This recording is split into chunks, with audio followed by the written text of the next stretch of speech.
bendición para mí nuevamente estar aquí con ustedes. Estuve la última vez con ustedes hace 15 días, si no mal recuerdo. Y si recordarán, estuvimos en nuestro estudio, comenzamos nuestro estudio de Proverbios, del libro de Proverbios, y particularmente en el tema del temor de Dios. El temor de Dios en Proverbios.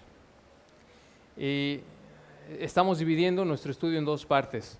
Si esta sería la segunda parte, si Dios quiere, cubriríamos hoy todo, pero antes que sigamos avanzando, quería dar un pequeño repaso por si no lo tenían fresco o no recuerdo si ustedes estuvieron aquí la vez pasada, todos ustedes. Pero bueno, vamos a dar un pequeño repaso.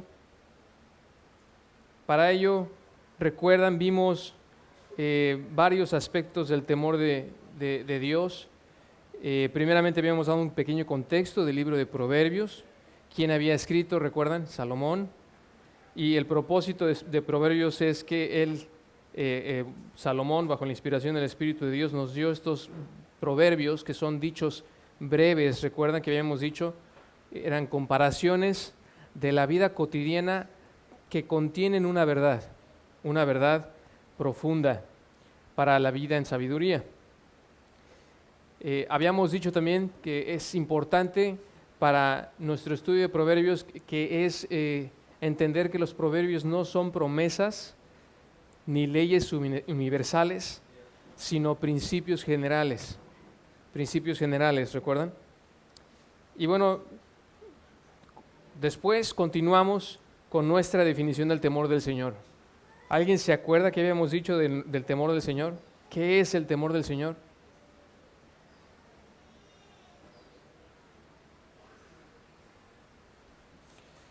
¿O qué significa la palabra temor en palabras resumidas? El temor. Hermano Elezar. ¿Lo puede decir más alto, por favor?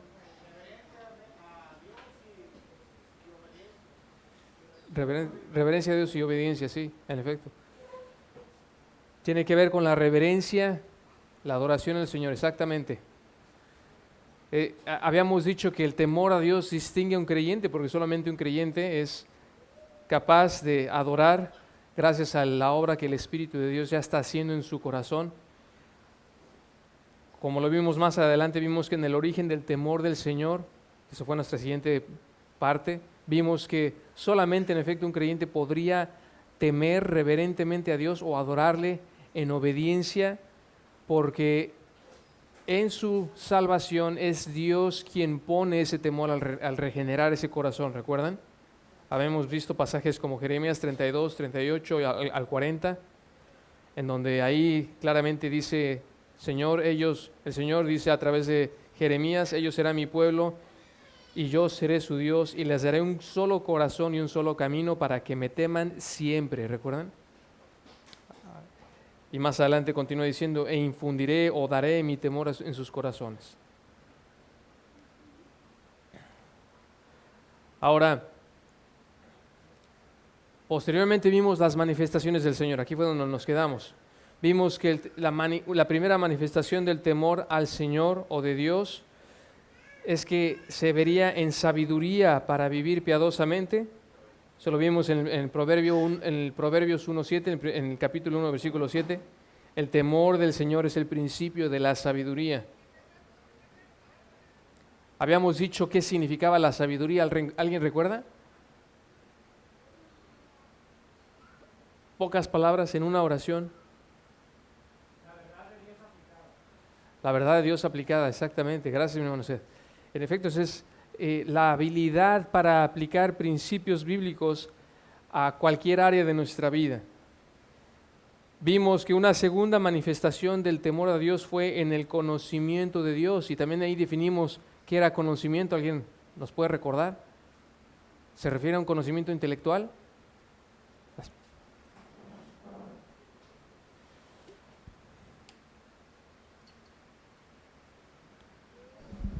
Se refiere más que nada a un conocimiento íntimo, ¿no? O sea, es diferente a saber de alguien que conocerlo, conocer sus gustos, sus intereses, es tener una relación íntima con Dios. Así es, en efecto. Gracias, mi hermano Seth. Se trata de un conocimiento íntimo, de una relación personal, habíamos dicho. Una relación íntima y experimental. Es un conocimiento que deriva realmente de una relación personal y experimental.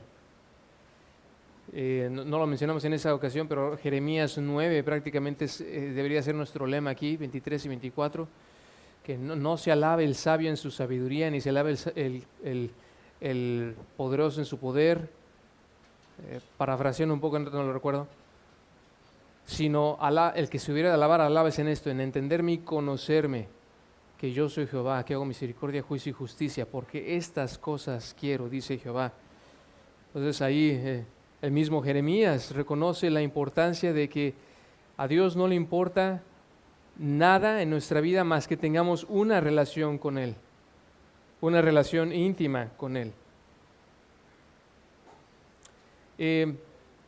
Más adelante vimos que una tercera manifestación de esa sabiduría es en el alejamiento del pecado, ¿recuerdan?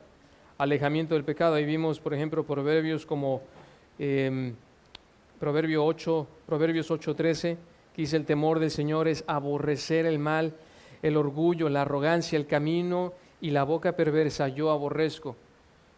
Veíamos que esa es una característica de todo aquel que teme a Dios, en términos de lo que ya definimos como temor a Dios, y que ese temor a Dios va a tener implicaciones morales en nuestra vida. Y reitero, véanlo a la luz de lo que el Señor hace en nuestras vidas. El peligro de esto es de que verlo de esta manera, ver estas manifestaciones, podríamos nosotros querer producir estos frutos del temor de Dios que el Señor causa, como ya vimos, pero realmente si el Señor no lo está produciendo en su corazón, desde el interior, esto va a ser puro legalismo. Tú externamente podrías reflejar cierto aspecto moral en tu vida, pudieras reflejar hasta incluso tener una relación con Dios, leer tu Biblia, orar, podrías asistir a los estudios de escuela dominical, podrías venir a los domingos, pero realmente si esto no es y no quiero decir que no lo hagas, sí, continúa haciéndolo, pero lo que es importante que entiendas es de que estos son cosas que el Espíritu de Dios debe de estar produciendo en ti como resultado de que Él infunde o da el temor de Dios en tu corazón, el momento que eres regenerado. Y si en efecto eso lo estás fomentando desde el interior, lo sigues nutriendo, es completamente apropiado y se va a esperar que se dé ese fruto. Se va a esperar que se dé ese fruto. Ahora, bueno, eso es por lo que concierne a lo que vimos la vez pasada. Estábamos viendo un pequeño repaso, les recuerdo. ¿Sí? Entonces, aquí nos quedamos, justamente en esta última sección de las manifestaciones del temor a Dios. Vamos a ver para esta segunda parte de nuestro estudio del temor de Dios en Proverbios, vamos a ver otras manifestaciones del temor del Señor. Vamos a continuar viendo manifestaciones del temor del Señor, pero antes de empezar quisiera orar para pedir la guía del Señor en esta ocasión. Así que ahí en sus lugares acompáñenme. Señor, te damos gracias por tu bondad, tu misericordia en esta mañana que nos regalas. Gracias que podemos estar aquí reunidos como iglesia para aprender de tu palabra.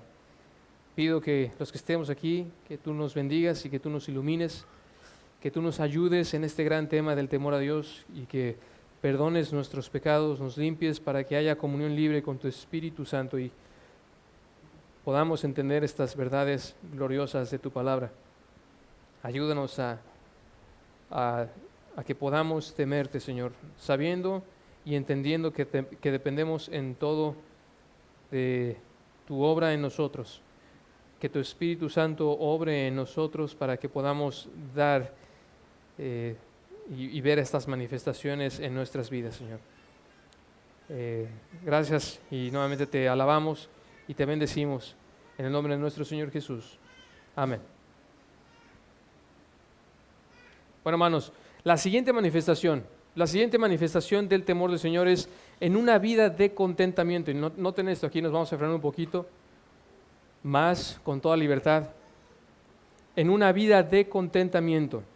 Vean, por ejemplo, ahí Proverbios 15, 16. Le voy a pedir a un varón, si puede darle lectura, por favor. Proverbios 15, 16.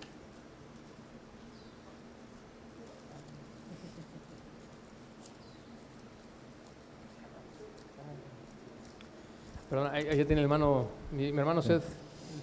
Proverbios 15, 16. Mejor es lo poco con el temor de Jehová que el gran tesoro donde hay turbación. Muchas gracias, mi hermano.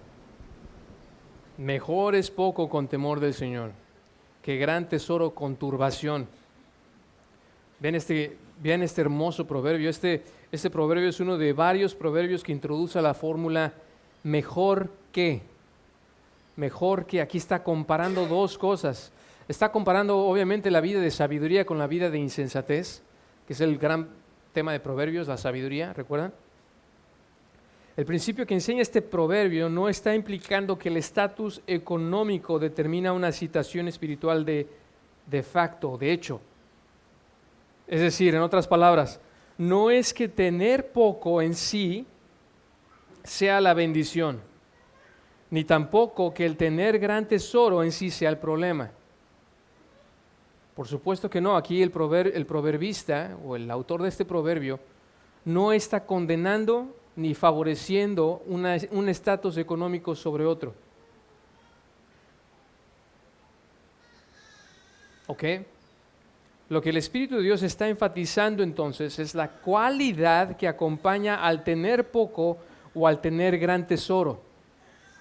Véanlo ahí, continúa diciendo, lo que hace que el tener poco sea más deseable que tener gran tesoro en este contexto, en este proverbio, es que el poco está acompañado del temor del Señor. ¿Lo ven ahí?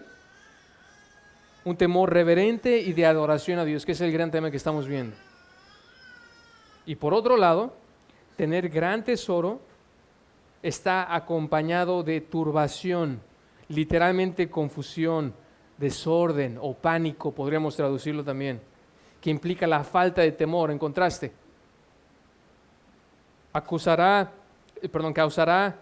esta turbación que acompaña el gran tesoro, causará el miedo, confusión y desorden en la situación económica de una persona, ya sea que tenga poco o mucho, ¿lo ven? Realmente es la actitud lo que está afectando a un estatus económico u otro. Podríamos pasarlo del otro lado, una persona que tiene gran tesoro pero con el temor del Señor también es una posición deseada. En la Biblia vemos muchos ejemplos de personas que han tenido mucha ganancia,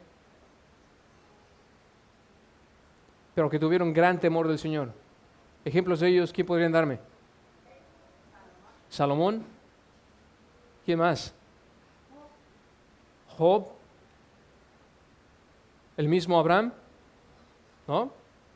Hay ejemplos bíblicos de hombres piadosos, hombres que temieron al Señor y que tuvieron mucha riqueza, gran tesoro. Pero reitero, aquí el Espíritu de Dios aquí moviendo a este hombre que escribió este proverbio, nos está haciendo ver que realmente lo que hace la gran diferencia entre tener poco o mucho, realmente es la actitud, no el tener poco o mucho en sí.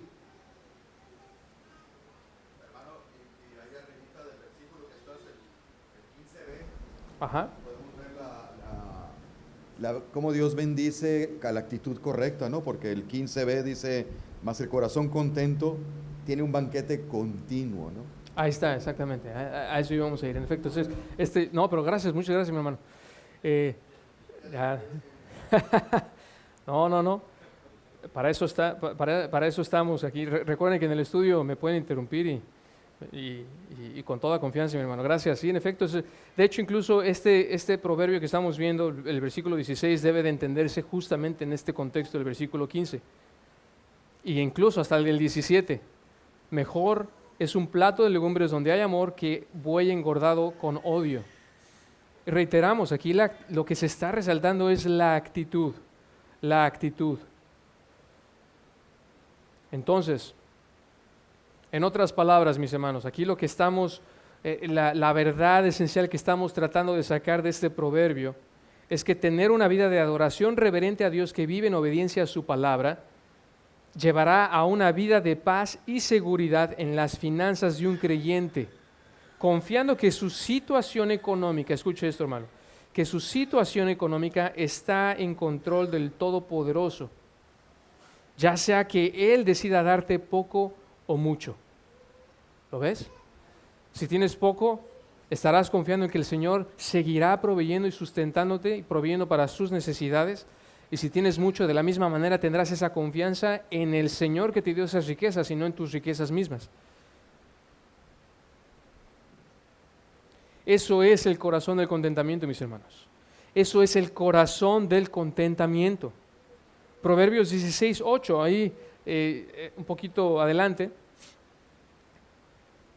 dice, mejor es poco con justicia, noten esto, mejor es poco con justicia que gran ganancia con injusticia. Ahora que tenemos esta misma gema de lo que estamos mencionando del contentamiento, pero con otra cara, otra faceta de esta misma gema o de esta misma joya.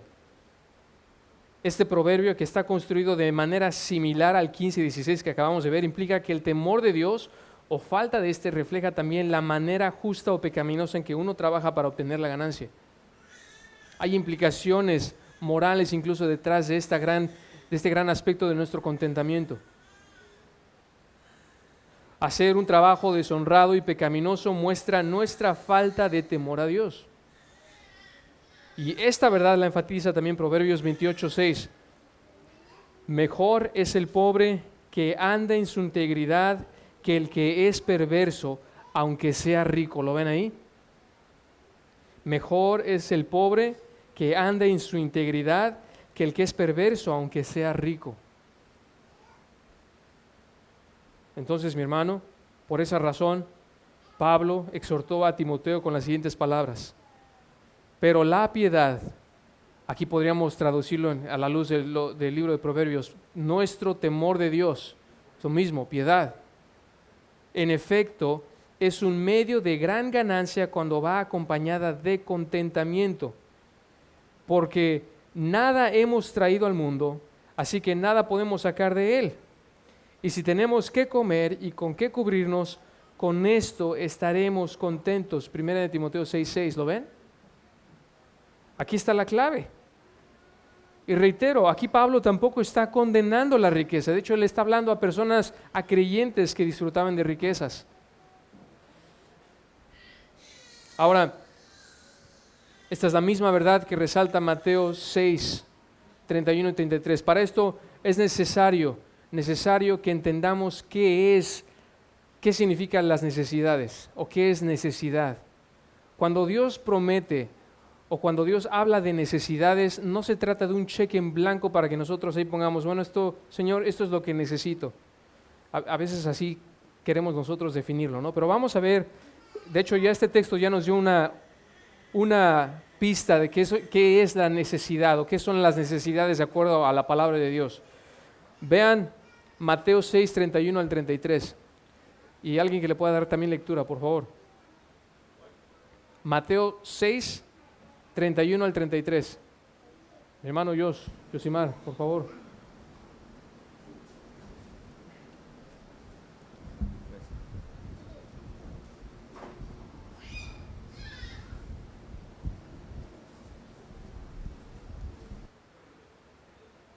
Mateo 6, del 31.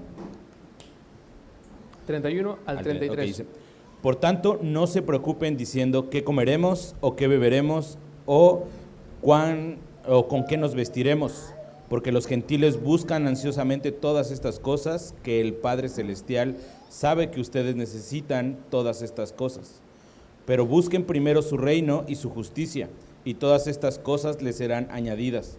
Por tanto, no se preocupen por el día de mañana, porque el día de mañana se cuidará de sí mismo. Bástele a cada día sus propios problemas. Muchas gracias, mi hermano. Ahí lo tenemos. Ahí justamente hay un gran peligro en ese versículo, ese último versículo que leyó mi hermano Yosimar. De todas estas cosas os serán añadidas. Ahí todas estas cosas, como decía, a veces lo usamos como un cheque en blanco y ahí nosotros queremos rellenar, ¿no? Ahí ponerle lo que según yo es necesario. Pero realmente el contexto, ya lo leyó mi hermano, de acuerdo al contexto, sabemos muy bien cuáles son las necesidades de acuerdo a la palabra de Dios. ¿Quién me puede decir? Son dos cosas, o bueno, tres cosas principalmente.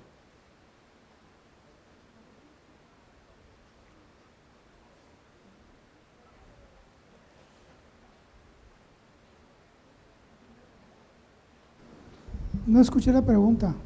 ¿Cuáles son las tres cosas, de acuerdo aquí a Mateo 6, 31, 33 que acaba de leer mi hermano Yosimar, que son necesarias y que el Señor prometió proveer?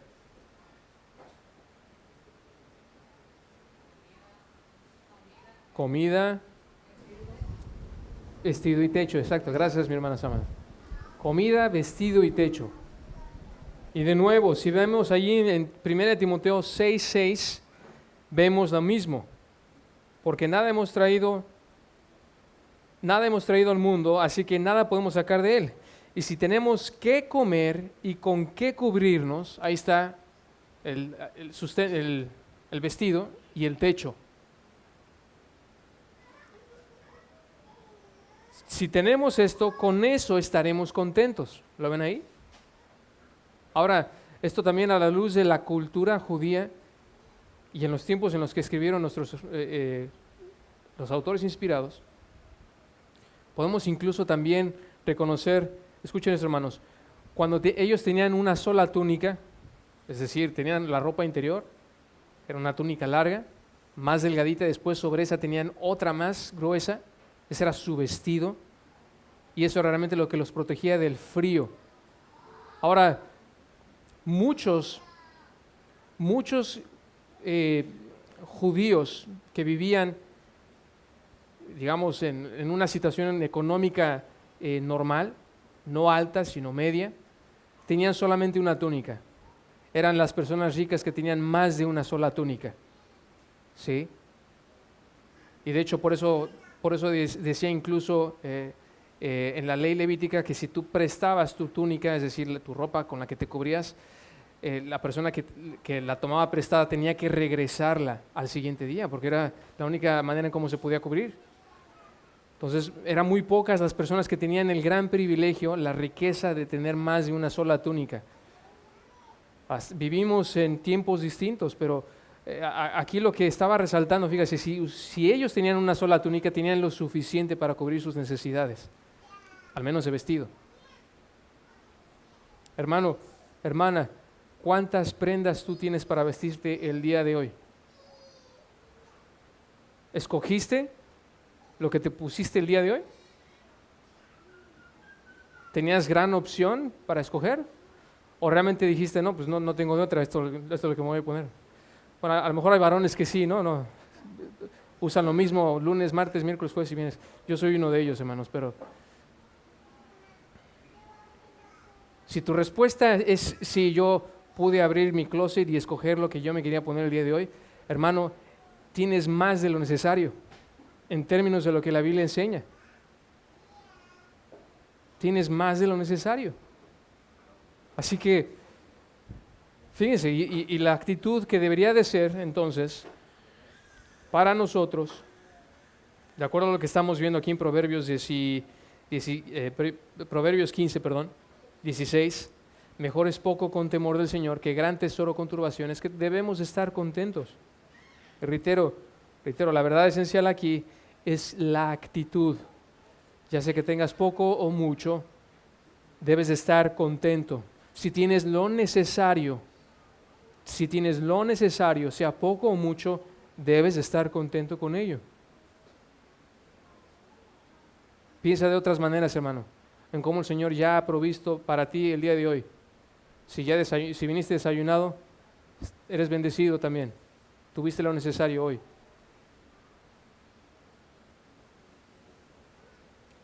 Bueno, habiendo dicho esto, hermanos, quiero solamente resaltar antes de movernos al siguiente aspecto, la siguiente manifestación del temor de Dios. Estamos viendo, recuerden, manifestaciones del temor de Dios. Habiendo dicho esto, hay algunas verdades que quiero resaltar, que considero pertinente que resaltemos ahora, a la luz de lo que ya hemos mencionado. La primera es esta. Y bueno, eso es algo que ya hemos venido mencionando, pero solamente quiero cristalizar, quiero grabarlo en sus mentes. La situación económica de una persona no determina su espiritualidad o la falta de, ¿sí? O la falta de. Por otro lado, puede ser que decisiones no sabias y pecaminosas afecten la situación económica de una persona. Eso sí puede ser. Ahora quiero ejemplificar esto para que quede claro. La situación económica de una persona no determina su espiritualidad o la falta de. Es decir, ya vimos que aquí lo que está resaltando el Señor es la actitud, nuestra actitud hacia las riquezas. No te hace más espiritual si tienes más dinero, ni tampoco te hace menos espiritual si no tienes dinero. Y lo contrario también es verdad. No te hace más espiritual si no tienes mucho dinero. Y tampoco te hace menos espiritual si tienes mucho dinero. La primera actitud fue el error de los fariseos, de los líderes religiosos. ¿Recuerdan ahí en los tiempos del Señor Jesús? Ellos pensaban que el que tuvieras poco dinero te hacía menos espiritual.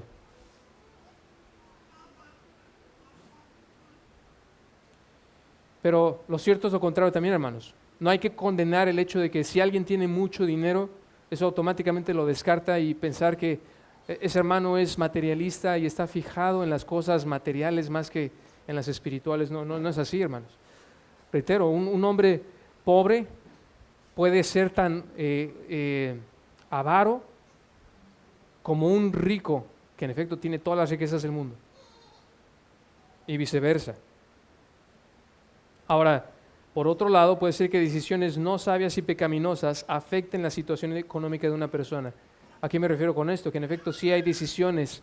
Hay personas que a lo mejor están en una situación de pobreza debido al pecado que han cometido en sus finanzas. Un ejemplo muy claro, a lo mejor estás batallando con un presupuesto bastante apretado. No es que necesariamente estés en pobreza al grado de estar rogando por recursos económicos, pero a lo mejor tienes poco, lo suficiente para tu sustento diario. Y puede que tomes la decisión incorrecta de, porque quieres estar a la moda, comprarte un celular, que a lo mejor vas a estar pagando a meses, y eso te descontrola en tus finanzas. Ya no tienes, en efecto, lo suficiente como para sustentarte y tienes que cortar otros recursos. Tienes que a lo mejor pensar en otras maneras de obtener ese sustento. A lo mejor tu esposa tendrá que trabajar. A lo mejor vas a tener que sacar a tus hijos de la escuela privada y meterlos en una escuela pública, que no es necesariamente está mal, pero lo que estoy ilustrando es las afectaciones que eso puede tener. Un mal manejo de finanzas, ¿lo ven?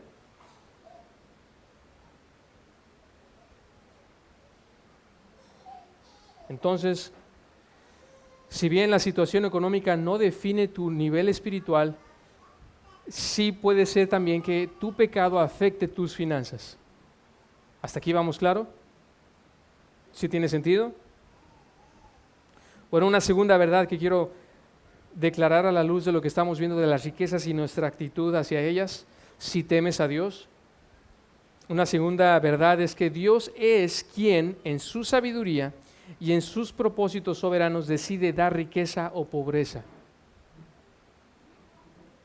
Un ejemplo de esto fue la misma nación de Israel. Cuando ahí en Deuteronomio, Dios le recordó o le estaría recordando a la nación de Israel que de las riquezas que ellos disfrutarían como nación fue debido a que Dios fue bondadoso con ellos y que ellos no deberían de jactarse de ninguna manera por eso. No debían olvidarse de su Dios como la fuente de sus riquezas. Dios es quien en su sabiduría y en sus propósitos soberanos decide dar riqueza o pobreza. Y esto lo vemos de muchas maneras, hermanos. El Señor puede dotar a cada uno de distinta manera, y esa es la manera, reitero, en cómo nosotros podemos hacer riqueza. La razón por la que, por ejemplo, en una empresa no todos ocupan el puesto de director de finanzas es porque no todos tienen el mismo conocimiento o capacidad para ejercer ese puesto. ¿Están de acuerdo? Es decir, Dios da las facultades mentales o físicas para desarrollar dicho trabajo y con ello da la inteligencia para generar esa riqueza. Por eso, hermanos, es que el comunismo es completamente antibíblico. El socialismo, el decir que todos deberían de ganar lo mismo y repartirse la riqueza por igual, por supuesto que no, porque no todos tienen la misma capacidad para generar riqueza.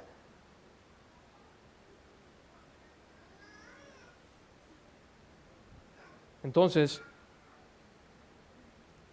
Dios es quien da esa capacidad de generar la riqueza. Él da tanto la fuerza como el intelecto, las capacidades mentales como físicas para generar la riqueza. Número 3, adorar reverentemente a Dios. Otra tercera verdad a la luz de las riquezas en el temor de Dios. Adorar reverentemente a Dios se manifestará, escucha esto, hermano, se manifestará en una vida de contentamiento y paz en los recursos que Dios dé, sean pocos o muchos, ya lo dijimos, por medio de un trabajo diligente, justo y honrado. Ahora bien, si el Señor es soberano para darle riquezas a cada quien, noten que sí hay un plan o un orden en el que el Señor lo hace. El Señor bendice a la persona que trabaja diligentemente, justamente y honradamente. Esa es la manera en cómo Dios quiere que el creyente, el que teme al Señor, genere riqueza. No de otra manera. Ahora, no significa que si no lo haces de esa manera no vas a generar riqueza. Por supuesto que sí. Y vivimos en un mundo en donde realmente el mundo caído refleja que en efecto hay riquezas mal habidas, hay trabajo ilegal, hay trabajo deshonrado. Sin embargo, esa no es la manera en que Dios se va a agradar de nosotros al generar riqueza, y tendrá sus consecuencias.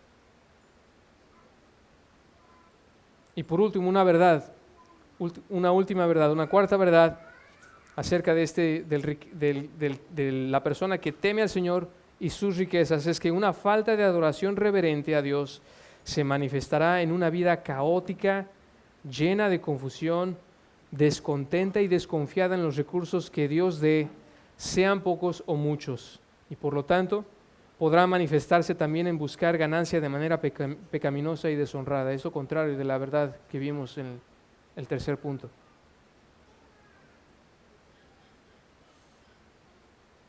¿Lo ves, hermano? No hay razón por la que debamos cultivar una actitud de avaricia hacia el dinero. Que reitero, esto puede ocurrir si tienes poco o mucho.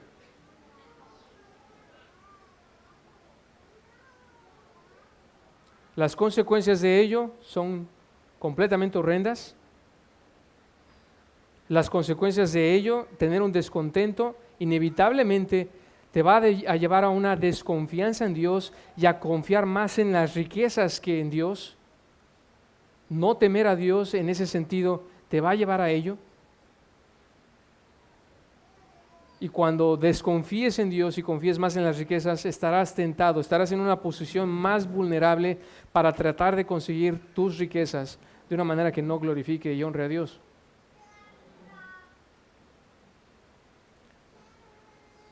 Así que, hermanos, bueno, este tema de las finanzas es bastante amplio, muy probablemente regresemos porque la escritura y proverbios que estamos viendo en este estudio habla mucho acerca de eso, pero por el beneficio del temor a Dios yo creo que es más que suficiente haber tocado esto que mencionamos por el momento. Si Dios quiere, muy probablemente vamos a regresar con este tema del dinero y nuestras finanzas en el libro de Proverbios. Pero por ahora, reitero, estamos viendo las manifestaciones de el temor de Dios y ya vimos otra manifestación que es en una vida de contentamiento. Entonces, una persona que teme a Dios va a tener una vida de contentamiento, una vida de contentamiento. Una manifestación más, hermanos, y con esto terminamos este estudio. No, perdón, vamos a ver dos más. Espero que podamos terminar a tiempo.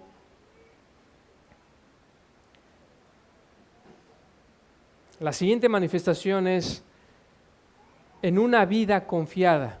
El temor de Dios se verá en una vida confiada, y esto va relacionado, obviamente, con todas las que hemos visto, pero también con la pasada. Con una vida de contentamiento, véanlo aquí, en una vida confiada.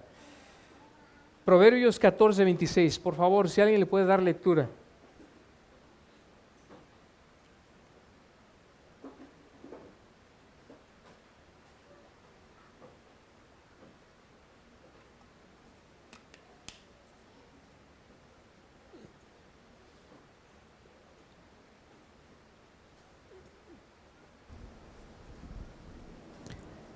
En el temor del Señor hay confianza segura y a los hijos dará refugio. Muy bien, mi hermano, gracias. ¿Lo ven ahí? En el temor del Señor, es el tema que estamos viendo, hay confianza segura. Vivir piadosamente en el temor de Dios proveerá una confianza inamovible a lo largo de las travesías de la vida. Note esto, que este proverbio no está prometiendo que el que teme a Dios no pasará por problemas en la vida. De hecho, lo está asumiendo, ¿lo ves? Lo está dando por sentado. Esa confianza segura implica que hay momentos en los que una persona puede ser tambaleada por las situaciones de la vida, pero el que teme al Señor no necesita estar fluctuante. No necesita estar temeroso. En contraste, lo que sí está diciendo es que aún en las etapas difíciles de la vida, el creyente temeroso de Dios vivirá confiado en el carácter amoroso, bondadoso y misericordioso de Dios. Será como el profeta Habacuc, que declaró ahí en Habacuc capítulo 3, versículos 17 y 19. Si alguien le puede dar lectura también, por favor.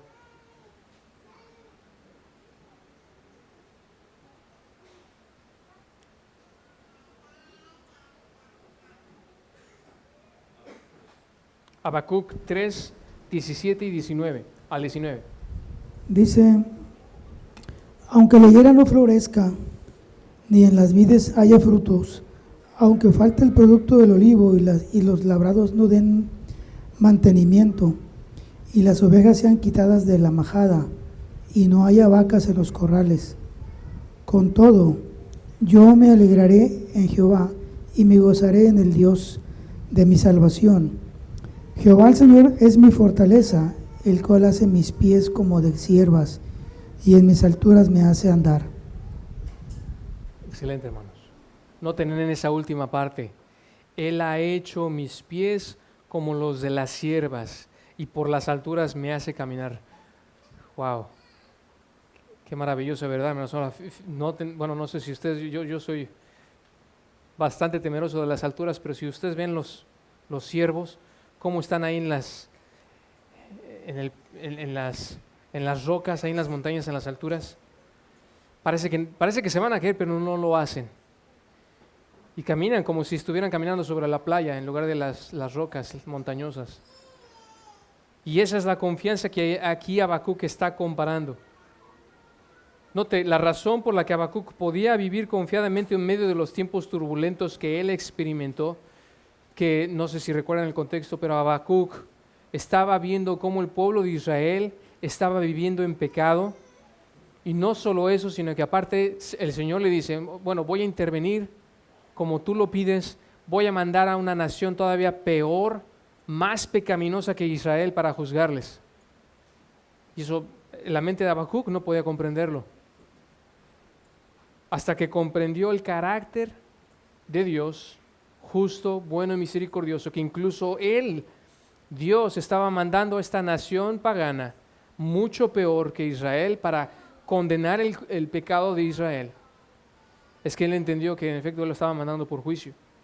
Y con todo ello no vivirían. Y es en medio de esa confianza en donde tenemos una de las más grandes declaraciones de la fe cristiana: el justo por la fe vivirá. Y eso no es una cuestión de una sola vez en el momento de su salvación. El justo por la fe vivirá continuamente. Vivimos por fe, no por vista, ¿no es así? Pablo dice.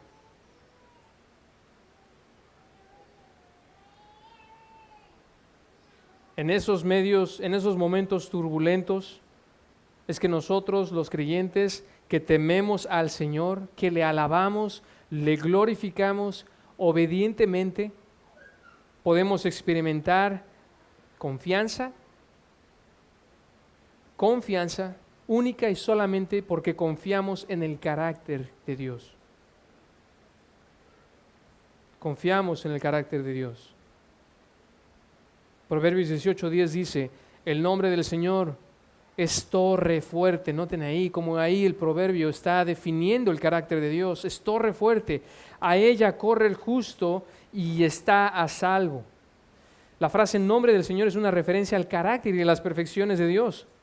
Y en este contexto el proverbio declara que una de las características, atributos o perfecciones de Dios es que es torre fuerte. En otras palabras, una referencia a la fortaleza y poder de Dios. La razón por la que el justo entonces corre por refugio a Dios es porque Él es todopoderoso, omnipotente. En términos generales, hermanos, podemos decir que nuestra confianza en Dios incrementará y permanecerá estable en la medida que conozcamos más y mejor a Dios. Es decir, en la medida que conozcamos mejor sus perfecciones. Esa es la razón, mis hermanos, por la que estudiamos incluso teología, para conocer mejor a Dios. Conocer mejor a Dios tendrá implicaciones para toda nuestra vida y en este contexto para nuestra confianza, mis hermanos. En la medida que nosotros crezcamos en el conocimiento de Dios, que ya habíamos visto que incluso es una manifestación del temor a Dios, ¿recuerdan?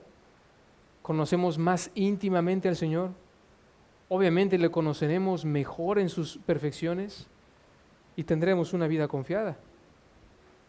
Viviremos en fe. Reitero, fe es un estilo de vida. Ahora recuerden, esa fue la experiencia de Job, ¿no es así? Esa fue la experiencia de Job.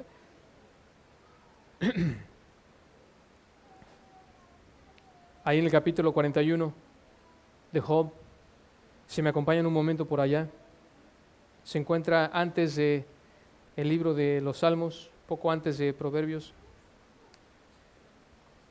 Job 41.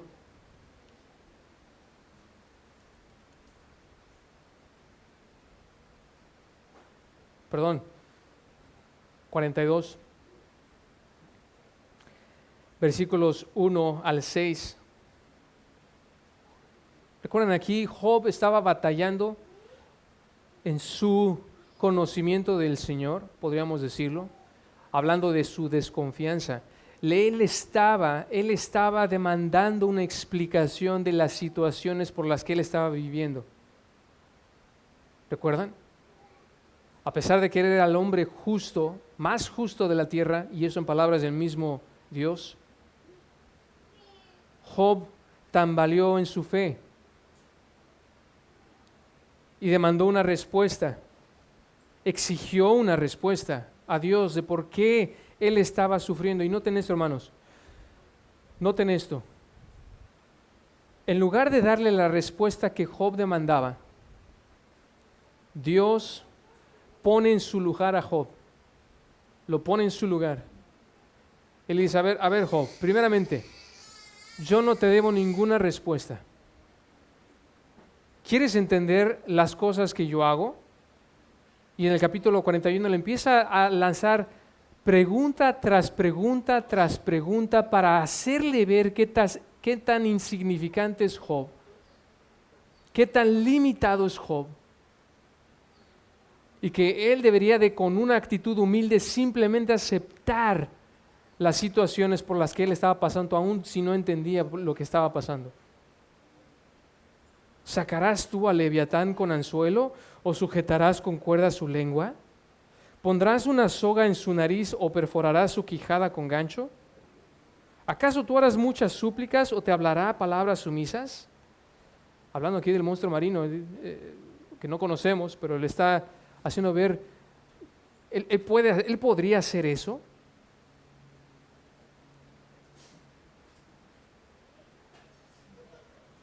Más adelante incluso menciona, hablando más acerca de estas cuestiones,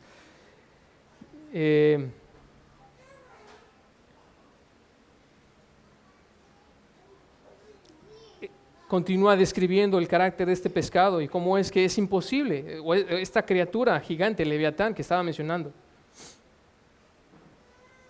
Versículo 7, ¿podrás llenar su piel de arpones o de lanzas de pescar su cabeza? Pon tu mano sobre él, te acordarás de la batalla y no volverás a hacer. Falsa es tu esperanza. Solamente con una pequeña parte de su creación, este monstruo Leviatán que no estamos seguros qué era, Job estaba aprendiendo humildad. Estaba aprendiendo humildad. ¿Quién pues podrá estar delante de mí? Versículo 10. ¿Quién me ha dado algo para que yo se lo restituya? Eso suena a Romanos capítulo 11, ¿no es así? Perdón, capítulo 11, al final.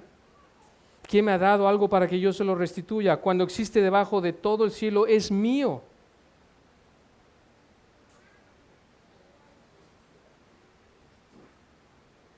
Continúa haciéndole cuestiones a Job para hacerle mostrar que él no era quien para estar en esa posición de cuestionar a Dios.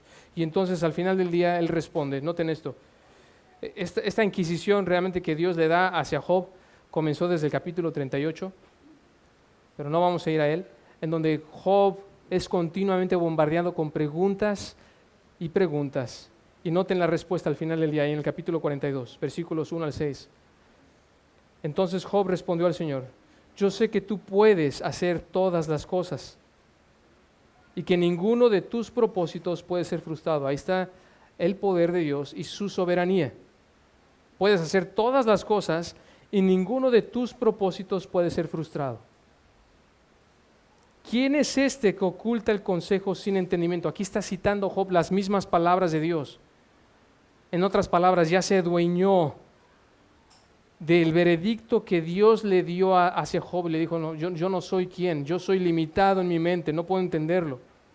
Por tanto, y noten esto, aquí está su confesión, por tanto he declarado lo que no comprendía, cosas demasiado maravillosas para mí que yo no sabía. Y vuelve a citar a Dios, escucha ahora y hablaré, te preguntaré y tú me instruirás. Ahora sí reconoces su lugar. Reconoce que él, Job, es quien debe escuchar la instrucción, que no debe demandar nada, absolutamente nada de Dios. Y aquí está, continúa con su confesión, he sabido de ti solo de oídas, pero ahora mis ojos te ven. Por eso me retracto y me arrepiento en polvo y ceniza. ¿Lo notan ahí esa frase? He sabido de ti solo de oídas, pero ahora mis ojos te ven. Esa es la conclusión. Solamente había visto, escuchado de manera muy superficial quién era Dios. Pero ahora finalmente Job pudo ver, experimentar, conocer de manera íntima el carácter de Dios. Ese fue todo el punto. Hermano, reiteramos, si tú quieres, si en efecto temes al Señor, se verá evidente en la manera en que tú confíes en el Señor. Aun cuando no entiendas las situaciones, las pruebas por las que estás pasando, confiarás en su soberanía, en su poder. Y por último, hermanos, en una vida de humildad.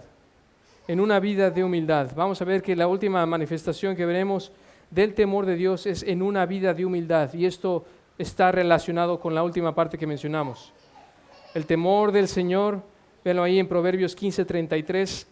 El temor del Señor es instrucción de sabiduría. Y antes de la gloria está la humildad. Antes de la gloria está la humildad. Las declaraciones paralelas dan la idea de que el temor de Dios es lo mismo que tener un carácter humilde. En otras palabras, una persona humilde es una persona que puede adecuadamente temer, reverenciar, adorar, servir o obedecer, como lo habíamos visto, a Dios. Y así poder vivir sabiamente. Dicho de manera negativa, escucha esto, hermano. Una persona que es orgullosa no puede temer a Dios. Una persona orgullosa no puede adorar reverentemente a Dios. Son términos contradictorios. Tener una es desposeer la otra. Proverbios 22:4 dice, entrelaza bellamente la humildad con el temor a Dios. Noten esto.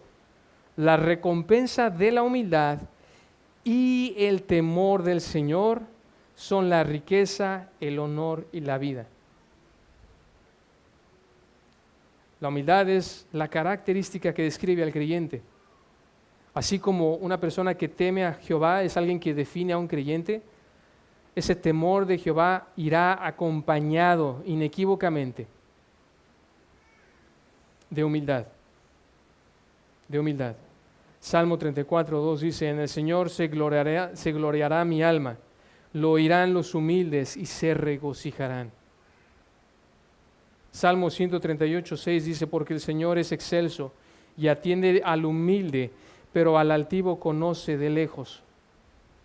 ¡Wow, qué terrible!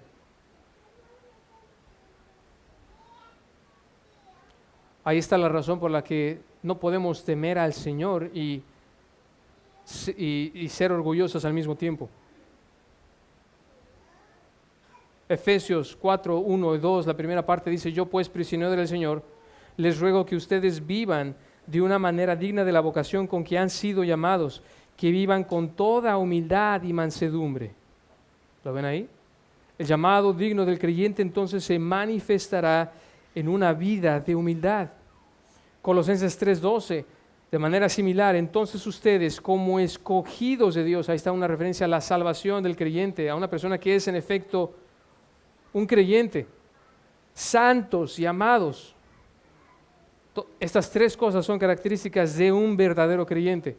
Escogidos de Dios, santos y amados, revístanse de tierna compasión, bondad, humildad, mansedumbre y paciencia. Entonces, el temor del Señor se manifestará en humildad en el creyente, en humildad en el creyente. Ahora no nos detendremos mucho en el significado de la palabra humildad. Eso mi hermano, nuestro pastor Antonio, ya lo está tocando bastante en nuestro estudio de Mateo 5, las bienaventuranzas. Pero esa es la idea, mis hermanos. Seremos humildes. Y una última característica, o una última manifestación del temor de Dios. El temor de Dios se manifestará en una vida enfocada en el cielo. En una vida enfocada en el cielo. No envidie, dice Proverbios 23:17. No envidie tu corazón a los pecadores. Antes, vive siempre en el temor del Señor. Ven qué hermoso proverbio, hermanos. Qué hermoso proverbio. Y estamos construyendo así como ladrillo sobre ladrillo, ¿no? Una persona que confía en el Señor será humilde y esa humildad le llevará a que esté enfocada en el cielo. Un comentarista dice al respecto, acerca de este proverbio, envidiar a los pecadores, querer hacer lo que hacen, no tiene sentido porque no tienen esperanza. Mientras que los sabios y piadosos la tienen. El placer inmediato del pecado no se puede comparar con la esperanza última asociada con el temor del Señor. Fin de la cita. Esa es la perspectiva adecuada. En palabras del mismo Salomón en su libro de Eclesiastés nos exhorta, la conclusión cuando todo se ha oído es esta: teme a Dios y guarda sus mandamientos, porque esto concierne a toda persona, porque Dios traerá toda obra a juicio. ¿Ven ahí el aspecto futuro? La perspectiva eterna que tiene Salomón. Junto con todo lo oculto, sea bueno o sea malo.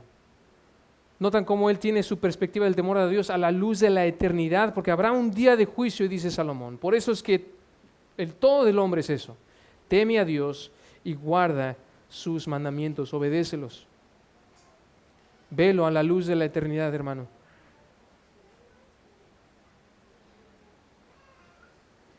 Eclesiastés 12, 13 y 14, eso es lo que cité. Pablo exhorta a los creyentes de Colosas de manera muy similar. Si ustedes pues han resucitado con Cristo, busquen las cosas de arriba donde está Cristo sentado a la diestra de Dios. Pongan la mira en las cosas de arriba, no en las de la tierra. Y aquí es más enfático, aquí es de la misma manera un imperativo.